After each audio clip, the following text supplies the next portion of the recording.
사후 김정일 죽고 나서 김정은이라는 사람이 이제 툭 하고 올라왔습니다. 뭐 그의 정체에 대한 여러 가지의 막 그 추측과 또 여러 가지의 정보들이 이 방송에 이제 올라오고 또 방송되기도 했죠. 뭐 예를 들어서 이런 겁니다. 어린 시절에 스위스에서 학교를 다녔다. 그리고 뭐 그가 뭐 농구를 좋아했다.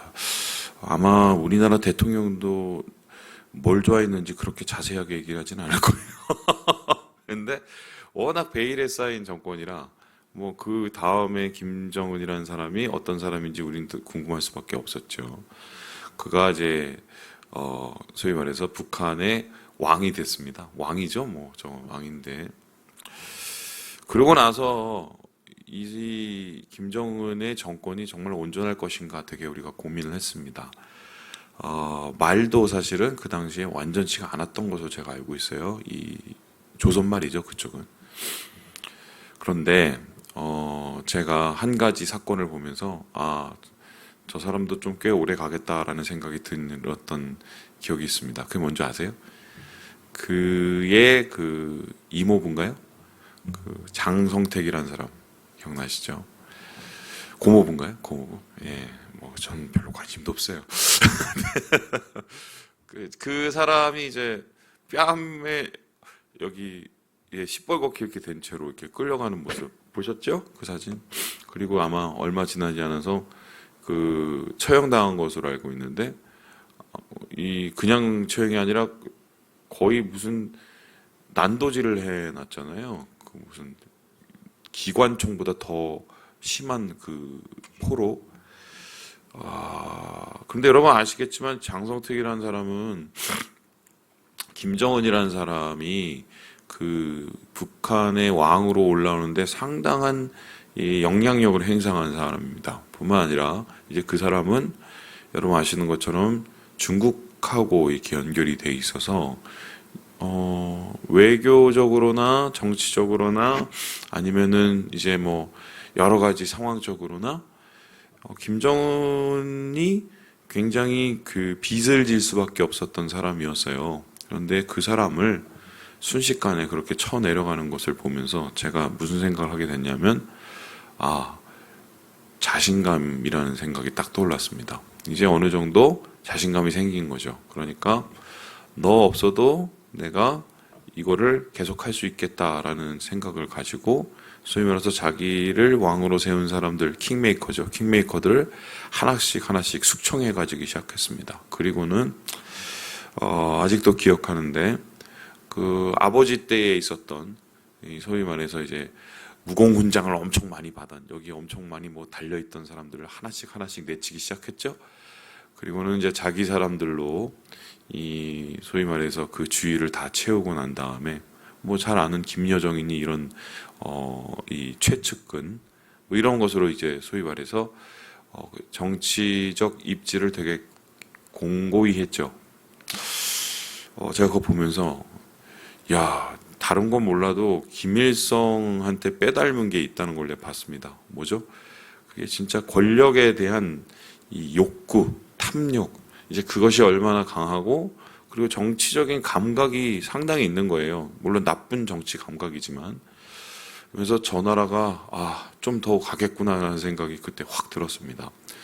제가 오늘 왜 이 말씀을 드리냐면은 이 어느 나라든 간에 이 정권이 바뀌면 이 정권이 바뀌고 나면 진통이 따르기 마련입니다. 그죠? 심지어는 우리가 북한에서 보듯이 아버지에서 아들로 정권이 바뀌어도 피해 숙청이 이루어집니다. 그 이유가 무엇입니까? 리더십의 문제인데요. 어떤 사람이 리더가 아니었던 사람이 리더가 됐어요. 그러면 리더로 그 사람을 받아들이는 사람은 문제가 없는데 리더가 아니었을 때 그 사람을 보았고 여전히 리더가 돼도 그 사람이 리더가 아니었던 시절이 기억나는 사람들은 어떻게 됩니까? 우습게 보기 시작을 하죠. 예를 들어서 제가 아는 한 목사님은 한 교회에 이제 부목사님으로 쭉 이게 재직을 했단 말입니다. 그런데 그분이 어찌해서 이제 그 교회의 담임 목사님으로 그러니까 전 원로 목사님이 굉장히 이제 좋게 여기셔서 담임 목사님으로 이렇게 세우셨어요. 이제 그렇다면 우리 생각에는 아이고 이 교회를 너무 잘 알고 또한 이 교회에 대해서 너무 많은 그 관계를 가지고 있어서 얼마나 교회 사역하시기가 편할까 이렇게 생각할 수 있는데 제가 알기로는 초반에 굉장히 그 목사님 어려웠던 것으로 알고 있습니다. 왜냐하면은 어떤 분에게는 이 목사님은 여전히 뭐예요? 담임 목사님이 아니라 부목사님인 거예요. 이제 그런 일들이 있어서 이제 상당히 그렇게 제대로 된 리더십을 갖기까지 해서는 진통이 따라서요. 그런데 세상에서는 그 진통을 어떻게 해결하냐면 칼로 해결합니다. 총으로 해결합니다. 아니면 자기가 가진 힘으로 해결합니다. 어떻게 합니까?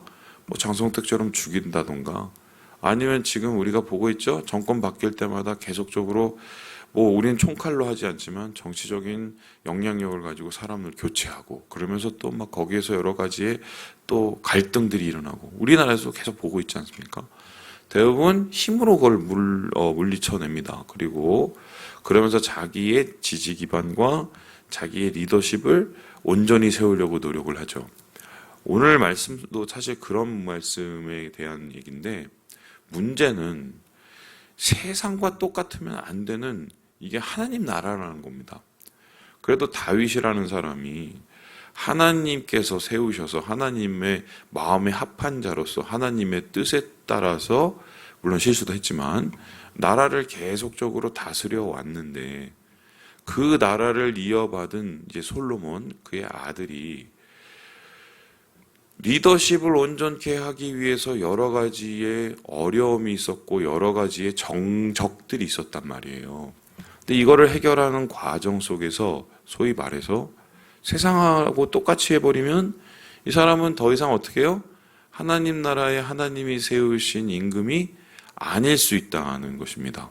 그렇다고 그러한 상황 속에서 그냥 물이야 뭐 술이야 이러고 그냥 넘어가 버리면 어떻게 버립니까?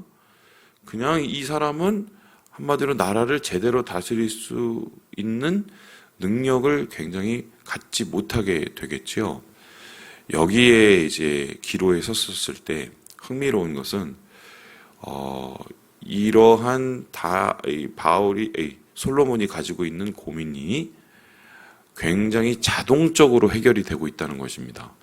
이게 어떤 얘기인가? 우리 같이 한번 말씀을 읽어보도록 하지요. 우리 함께 우리 16절의 말씀을 같이 17절의 말씀을 같이 한번 읽어보도록 하겠습니다. 시작.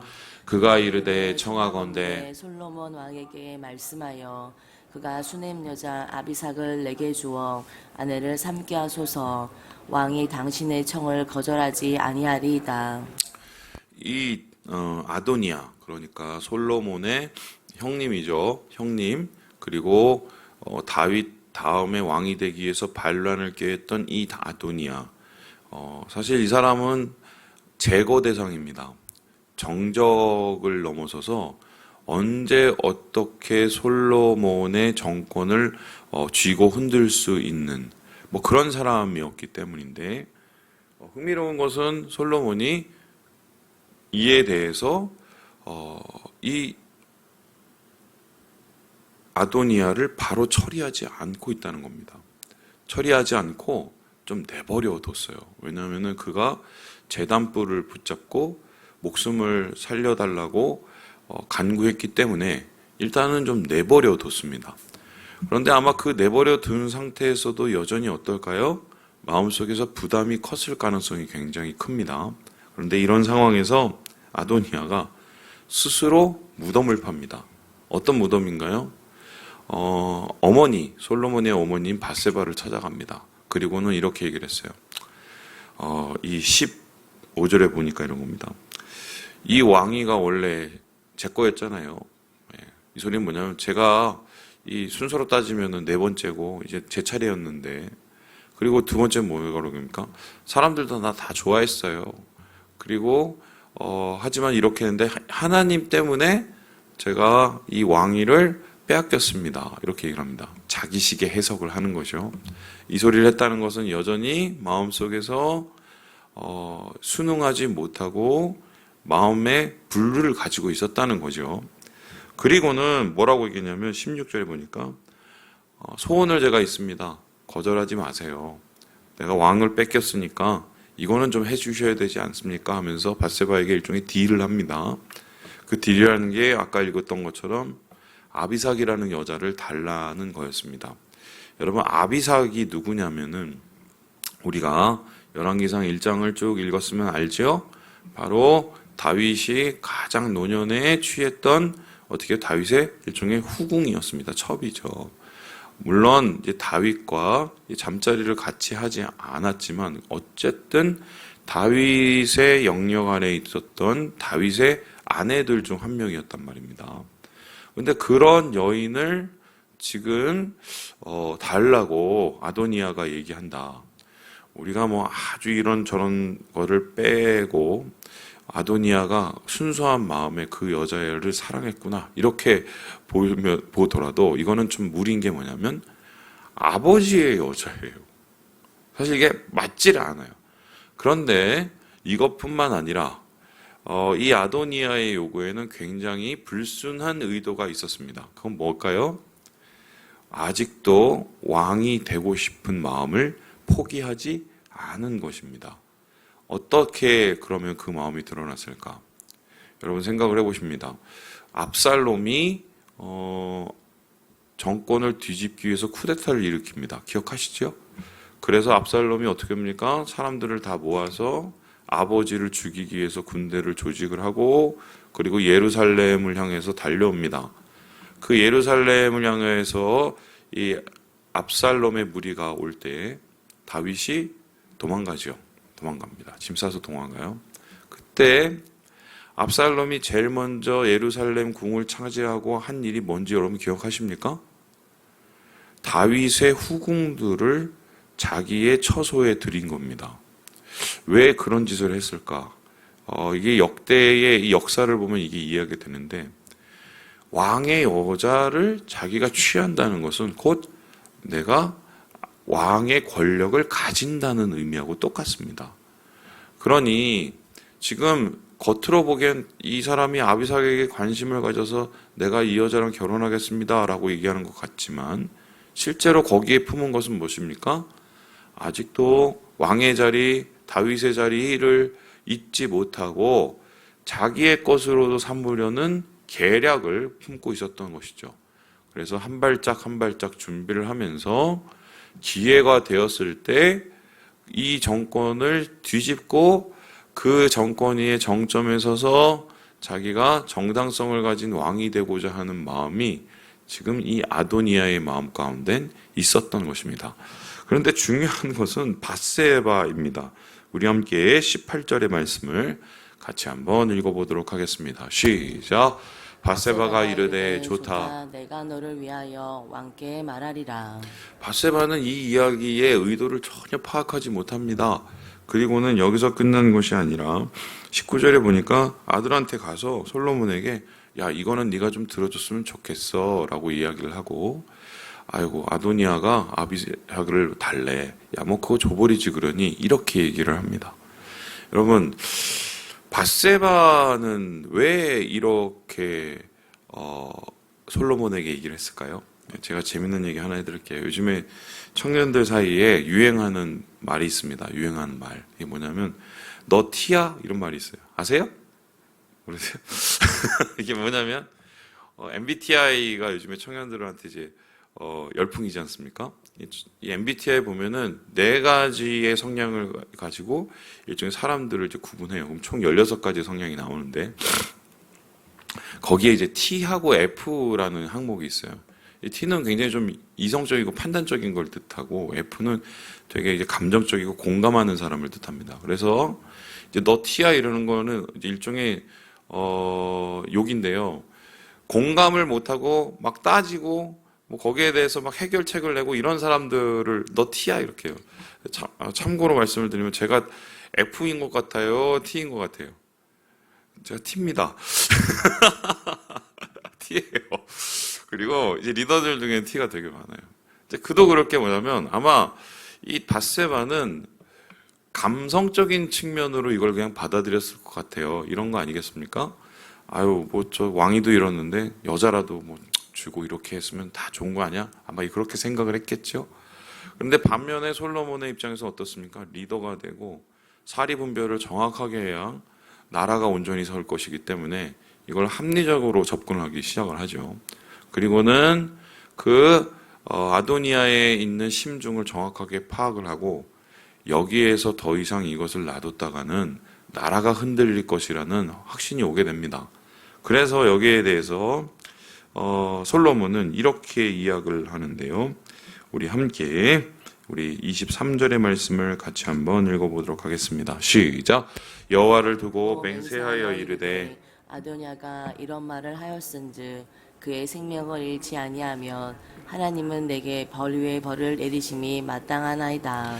이것을 이제 솔로몬은 일종의 아도니아의 자기를 향한 도전으로 봤고요. 뿐만 아니라 다른 의미로는 하나님께서 이제 이러한 부분을 해결할 수 있는 시간이 되었다. 그러니까 타이밍을 하나님이 허락하셨다라고 봅니다. 그리고는 어떤 일이 일어나냐면 25절에 보니까 아도니아를 바로 그 반란 모반의 죄를 써서 죽여버립니다. 그리고 여기서 끝난 게 아니라 여러분 어제 말씀을 보신 분들은 알죠? 다윗이 죽기 전에 이 사람은 꼭 처리해라 라고 솔로몬에게 얘기한 사람이 있습니다. 누구죠? 두 사람이었어요. 첫 번째는 요압, 두 번째는 시므이. 시므이라는 사람은 다윗 따라다니면서 욕했던 사람인데 다윗이 국률함으로 내비뒀습니다. 하지만 그것도 언제 어떻게 분란의 불씨가 될 수 있을지 몰랐고, 요압이라는 사람은 다윗의 인생에서 굉장히 참 중요한 사람이자 굉장히 다윗의 옆구리에 가시 같은 사람인데, 다윗이 정권이 세워지는 것을 공을 굉장히 크게 세운 사람입니다. 반대로 공이 큰 만큼 다윗의 인생과 다윗의 여러 가지 상황 속에서 오버를 많이 하고 다윗의 정권에 여러 번 도전을 했던 사람이었어요.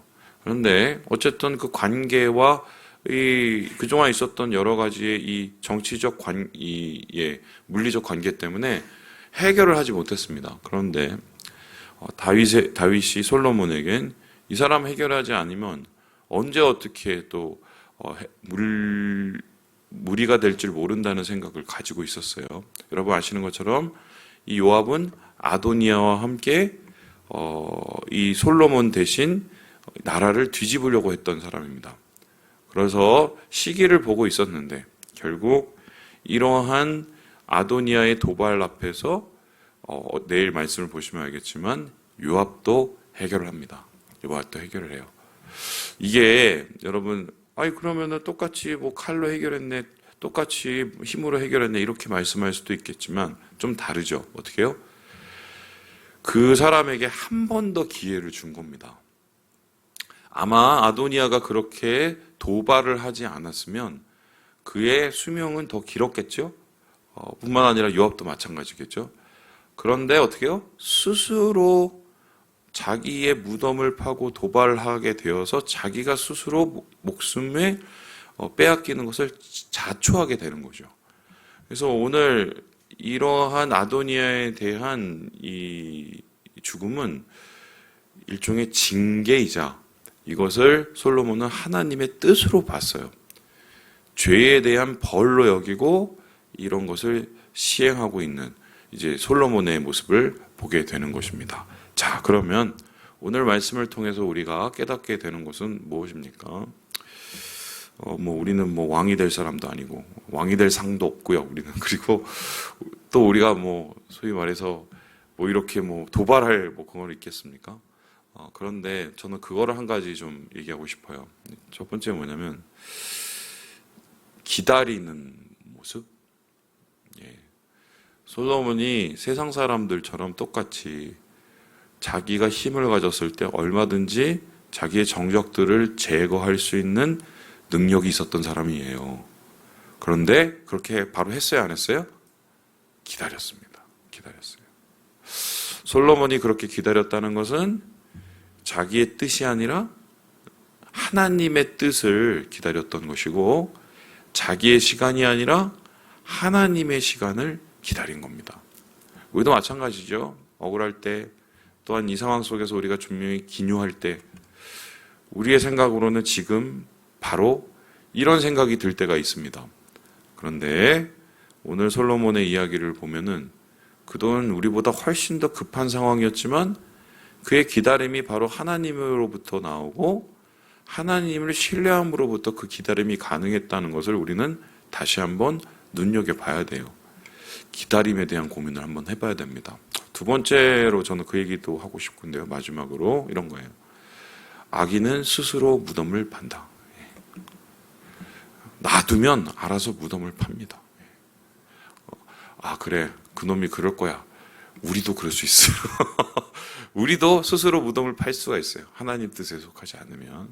기억하시고 주의 은혜로 주님의 뜻으로 오늘 삶을 지혜롭게 살아가시는 우리 모든 형제 자매들 되시길 주님의 이름으로 축원합니다.